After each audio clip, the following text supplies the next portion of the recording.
Hello everyone, welcome back to another video of commerce lab. मेरा नाम है जुनेद अंसारी। हमारा जो क्लास 11 अकाउंटिंग का सीरीज चल रहा था उसमें हमने चैप्टर नंबर 1 कंप्लीट कर लिया था। अगर आपने ये वीडियो नहीं चैप्टर नंबर 1 का वीडियो नहीं देखा है तो डिस्क्रिप्शन में हमने लिंक दे रखा है और प्लेलिस्ट में सारी वीडियोस लाइन से लगी हुई हैं, आप जाके वहाँ से देख सकते हैं। आज जो हमारा चैप्टर स्टार्ट होने वाला है चैप्टर नंबर 2, जिसका पार्ट 1 हम कवर करने वाले हैं। ठीक है, इसमें हम आज जो टॉपिक कवर करने वाले हैं इस वीडियो में GAAP principle and basic accounting concept. आज हम ये दो टॉपिक कवर करने वाले हैं। आई होप कि आप लोगों को चैप्टर नंबर 1 समझ में आया होगा। चलिए आज के हम अपने टॉपिक में आगे बढ़ते हैं। कंटेंट देख लेते हैं, हमें क्या क्या पढ़ना है चैप्टर नंबर 2 में। जनरली एक्सेप्टेड अकाउंटिंग प्रिंसिपल, जिसे हम बोलते हैं गैप प्रिंसिपल। ठीक है, फिर क्या पढ़ना है, बेसिक अकाउंटिंग कॉन्सेप्ट। आज हम ये दो टॉपिक कवर करने वाले हैं। फिर नेक्स्ट हमें क्या पढ़ना है, system of accounting, basis of accounting, accounting standard and question for practice. ये सारी टॉपिक्स हम नेक्स्ट वीडियो में, आने वाली वीडियो में पढ़ेंगे। आज हम जनरली ये दो टॉपिक कवर करने वाले हैं। तो चलिए चलते हैं अपने टॉपिक के ऊपर। Generally accepted accounting principle, GAAP principle. GAAP principle क्या करता है? गैप प्रिंसिपल बताता है रूल्स और रेगुलेशन कि कैसे आप अपने एंट्रीज को, कैसे आप अपने ट्रांजैक्शन को रिकॉर्ड करें, कैसे आप अपने ट्रांजैक्शन को रिकॉर्ड करें। ये गैप प्रिंसिपल हमारा बताता है। यहाँ पे देखिए क्या लिखा है, generally accepted accounting principle GAAP principle refers to rules और guidelines adopted for recording and reporting of business transaction. ये हर एक बिजनेस ट्रांजैक्शन को बताता है, रूल्स बताता है और गाइडलाइंस बताता है कि कैसे हर एक ट्रांजैक्शन को रिकॉर्ड करना है एक ऑर्डर में, एक यूनिफॉर्मिटी में। ठीक है, ताकि आपका फाइनेंशियल स्टेटमेंट बहुत ही अच्छा बने और एक्यूरेट, उसमें जो अमाउंट आए एक्यूरेट अमाउंट आ सके। गैप प्रिंसिपल जनरली यही बताता है। ऊपर के भी पैराग्राफ में यही चीज लिखा हुआ है। तो चलिए बढ़ते हैं अपने नेक्स्ट टॉपिक के ऊपर। हमारा नेक्स्ट टॉपिक है बेसिक अकाउंटिंग कॉन्सेप्ट। आखिर क्या होता है? तो ये बहुत सारी जो चीज़ें हैं बेसिक अकाउंटिंग कॉन्सेप्ट कहलाती हैं। Business entities, money measurement, going concern, accounting period, cost, dual aspect और रेवेन्यू रिकॉग्निशन, फिर मैचिंग, फिर full disclosure, consistency, conservatism, materiality, objectivity. ये बहुत सारी चीज़ें हैं जो बेसिक अकाउंटिंग कॉन्सेप्ट में आती हैं। ये चीज़ें आप जान लेंगे तो आपको अकाउंटिंग करने में रूल्स, आपको सारे रूल्स पता हो जाएंगे कि क्या क्या रूल्स लगते हैं हर एक ट्रांजेक्शन में, फिर उसमें क्या क्या रूल्स लगते हैं, क्या क्या गाइडलाइंस होती हैं। ठीक है, क्या क्या गाइडलाइंस होती हैं ये आपको पता चल जाएंगे। तो इस वजह से ये पढ़ना आपको ज़्यादा ज़रूरी हो जाता है ताकि हर ट्रांजैक्शन आपका सही जगह पे जाके फिट बैठ जाए। तो चलिए पढ़ते हैं अपने इस टॉपिक पे। पहला हमारा क्या है, बिजनेस एंटिटी कॉन्सेप्ट। ये क्या होता है?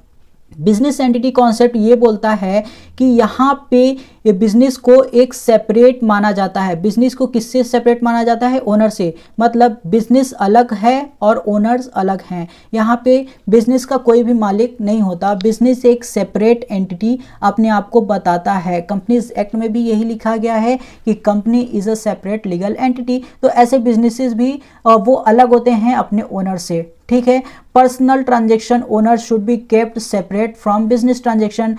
जो ओनर है बिजनेस का वो अपना पर्सनल ट्रांजेक्शन सेपरेट रिकॉर्ड करे और जो बिजनेस की ट्रांजेक्शन है वो सेपरेट रिकॉर्ड करे। तो बिजनेस एंटिटी कॉन्सेप्ट यही बताता है कि वो अपने ओनर से अलग होता है। मनी मेजरमेंट कॉन्सेप्ट क्या बोलता है? According to this concept only transaction that can express monetary terms. हमने अकाउंटिंग की डेफिनेशन में ही पढ़ा था कि हम सिर्फ वही ट्रांजेक्शन रिकॉर्ड करेंगे जो कि मॉनेटरी टर्म में हम वैल्यू कर पाएँ। तो यहाँ पे मनी मेजरमेंट कॉन्सेप्ट भी यही बोलता है कि हम वही ट्रांजेक्शन रिकॉर्ड करेंगे जो कि मॉनेटरी टर्म्स में मेजर किए जा सकें। ठीक है, और उसी को हम अकाउंट में रिकॉर्ड करेंगे। नॉन मॉनेटरी ट्रांजैक्शन, जिसे हम मॉनेटरी वैल्यू में नहीं वैल्यू कर सकते हैं, उसे हम नहीं रिकॉर्ड करेंगे। ठीक है, नॉट रिकॉर्डेड।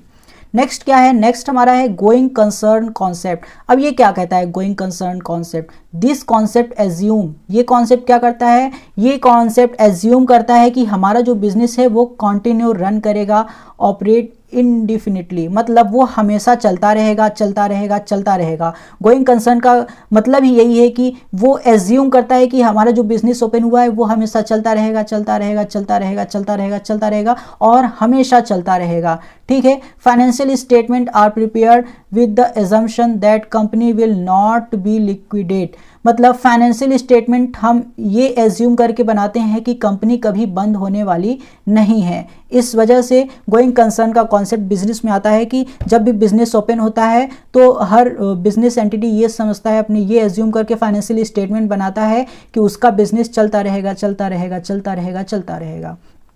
आइए चलते हैं अपने नेक्स्ट टॉपिक के ऊपर। हमारा नेक्स्ट टॉपिक है अकाउंटिंग पीरियड। अकाउंटिंग पीरियड हम किसे बोलते हैं? देखो, अकाउंटिंग पीरियड हम बोलते हैं 1 अप्रैल से लेकर के 31 मार्च तक 31 मार्च तक जो हमारा पीरियड बीतता है पूरे एक साल का, उसे हम क्या बोलते हैं? उसे अकाउंटिंग पीरियड बोलते हैं। एक पीरियड और होता है जो कि हम 1 जनवरी से लेकर के 31 दिसंबर तक हम यूज़ करते हैं, 31 दिसंबर तक यूज़ करते हैं। इसे हम क्या बोलते हैं? इसे हम कैलेंडर ईयर और कैलेंडर पीरियड भी बोलते हैं। तो सबसे ज़्यादा जो हमारा बिजनेस एंटिटी यूज़ करता है वो फाइनेंशियल ईयर यूज़ करता है। हम 1 अप्रैल से 31 मार्च को कौन सा ईयर बोलते हैं? फाइनेंशियल ईयर बोलते हैं।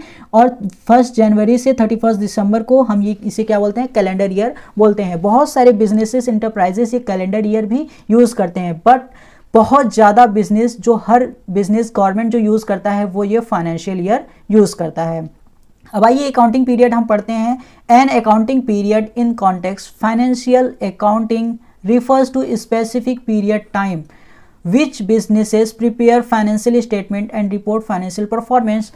अकाउंटिंग पीरियड इस वजह से बनाया जाता है क्योंकि हर बिजनेस में फाइनेंशियल अकाउंटिंग बनाना होता है, हर बिजनेस में फाइनेंशियल परफॉर्मेंस दिखाना होता है कि इस ईयर आप कितना पैसा कमाएं, आपका प्रॉफिट क्या है, ठीक है, आपके बिजनेस में कितना पैसा है, ये हर बिजनेस को दिखाना होता है। इस वजह से हर बिजनेस अकाउंटिंग पीरियड को यूज़ करता है। अब वो चाहे अकाउंटिंग पीरियड यूज़ करे, चाहे फाइनेंशियल ईयर यूज़ करे, चाहे कैलेंडर ईयर यूज़ करे, ये बिजनेस के ऊपर है। नेक्स्ट हमारा आता है कॉस्ट कॉन्सेप्ट। कॉस्ट कॉन्सेप्ट क्या होता है? इसे हम और एक नाम से जानते हैं, हिस्टोरिकल कॉस्ट कॉन्सेप्ट। हम कॉस्ट कॉन्सेप्ट को एक और नाम से जानते हैं, हिस्टोरिकल कॉस्ट कॉन्सेप्ट के नाम से।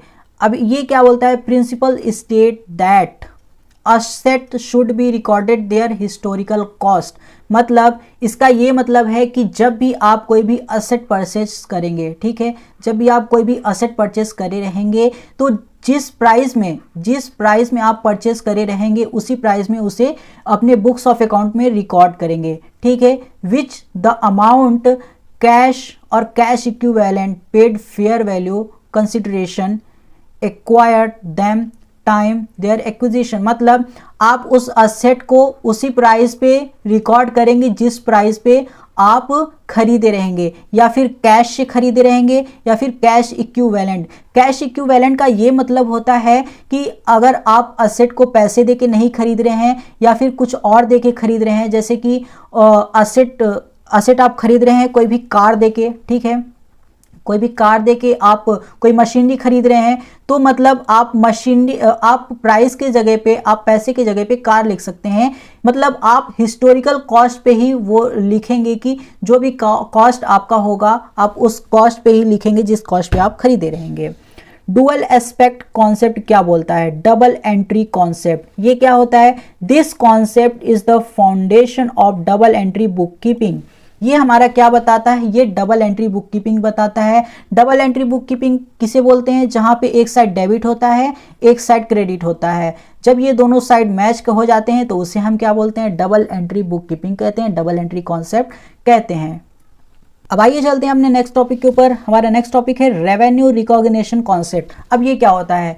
Revenue should be recognise accounting period earn regardless when cash is received. मतलब आप जब भी रेवेन्यू रिसीव करेंगे अपने बिजनेस में, आप जब भी रेवेन्यू रिसीव करेंगे कैश में, तो ही आप रिकॉर्ड करेंगे, तो ही आप अपने फाइनेंशियल स्टेटमेंट में दिखाएंगे कि हाँ हमने रेवेन्यू रिसीव किया है, हमने कैश में रिसीव किया है, हमारे पास पैसा है उस रेवेन्यू का, तो ही आप अपने फाइनेंशियल स्टेटमेंट में शो करेंगे। ट्रू इनकम आपको शो करना रहता है अपने बिजनेस में, अपने अकाउंटिंग पीरियड में, जो भी आप अर्न करे रहेंगे ड्यूरिंग स्पेसिफिक पीरियड, चाहे वो 6 मंथ का स्पेसिफिक पीरियड हो, चाहे 1 ईयर का स्पेसिफिक पीरियड हो, वो आपके जो अकाउंटिंग कॉन्सेप्ट है वो डिसाइड करेगा। ठीक है, मतलब आपको क्या दिखाना है, आपको ट्रू इनकम दिखाना है।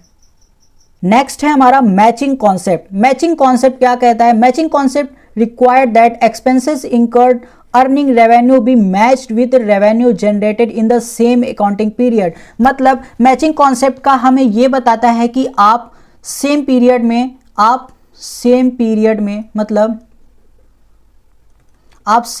में कितना एक्सपेंस करें, कितना खर्चा करे हैं और फिर कितना रेवेन्यू अर्न करे हैं। ये दोनों चीज़ों को आपको क्या करना है, आपको मैच करना है, ताकि आप अपना प्रॉफिटेबिलिटी डिफाइन कर सकें, आपके बिजनेस में कितना आप प्रॉफिट किए हैं हर एक पीरियड में। ठीक है, तो मैचिंग कॉन्सेप्ट का यही बताता है कि आप अपने एक्सपेंसेस को और अपने रेवेन्यू को मैच करके देखें कि कौन सा ज़्यादा हुआ है। नेक्स्ट हमारा क्या है? नेक्स्ट हमारा है फुल डिस्क्लोजर। फुल डिस्क्लोजर का ये है, according to this concept businesses disclose all the transaction, asset and liabilities business enterprise give relevant information to its user. अभी हमने आपको बताया कि यूजर्स कौन होते हैं, पिछले वीडियो में हमने आपको बताया था चैप्टर नंबर 1 में यूजर्स कौन होते हैं। यूजर्स 2 टाइप के होते हैं, एक इंटरनल यूजर होते हैं, एक एक्सटर्नल यूजर। इंटरनल यूजर वो होते हैं जो हमारे कंपनी के एम्प्लॉयज़ होते हैं, और एक्सटर्नल यूजर जो हमारे शेयर होल्डर से भी बहुत सारे ऐसे जो गवर्नमेंट हैं अथॉरिटीज़, वो होती हैं हमारे एक्सटर्नल यूजर्स। तो एक्सटर्नल जो भी हम चीज़ें बना रहे हैं, फुल डिस्क्लोजर का ये बेसिकली मतलब है कि जो भी चीज़ें हम अपने बिजनेस इंटरप्राइज में कर रहे हैं, हमारे बिजनेस में हम शो करें अपने फाइनेंशियल इंफॉर्मेशन में कि असेट कितना है, लायबिलिटीज़ कितना है। ठीक है, हम उनको क्या दें, एक रेलिवेंट इंफॉर्मेशन दें, ताकि जो यूज़र्स हैं उन्हें एक्यूरेट पता लग सके, पूरी अच्छी तरीके से पता लग सके कि हमारे कंपनी में कितने असेट हैं, ठीक है, कितनी लायबिलिटीज़ हैं, वो सारी चीज़ें उन्हें पता चल सके, ताकि वो हमारे कंपनी से जुड़े रहें और हमारी कंपनी में पैसा लगाएं।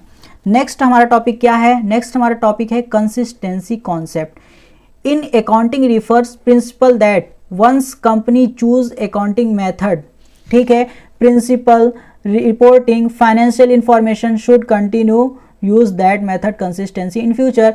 कंसिस्टेंसी कॉन्सेप्ट का ये मतलब है कि अगर एक बार कंपनी चूज कर लिया, ठीक है, कोई भी एक अकाउंटिंग पीरियड, कोई भी एक अकाउंटिंग मेथड। अब अकाउंटिंग मेथड में कौन कौन से मेथड हो सकते हैं? डबल एंट्री कॉन्सेप्ट हो सकता है, या फिर बहुत सारे ऐसे मेथड हैं। कोई भी एक मेथड ऐसा हो सकता है जो कंपनी चूज कर ले, ठीक है, तो वो हमेशा वही कंपनी अप्लाई करेगा। ये कंसिस्टेंसी कॉन्सेप्ट कहता है। बाद में आप उसे चेंज नहीं कर सकते, या फिर बाद में आप उसे चेंज करना होगा तो बहुत सारी लीगल कंप्लायंसेस से गुजरना पड़ेगा। बट लेकिन यहाँ पे कंपनी एक गाइडलाइंस देती है कि जो भी आप एक बार अपने कंपनी में मेथड चूज कर लें कि आप इस मेथड से अपना अकाउंटिंग रिकॉर्ड करेंगे, अपना ट्रांजेक्शन रिकॉर्ड करेंगे, तो आपको हमेशा वही मेथड अप्लाई करना होगा।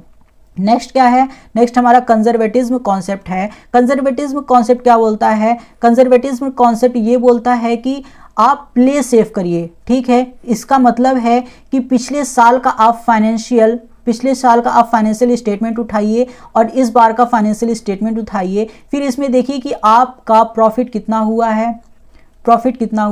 अगर पिछली बार आपको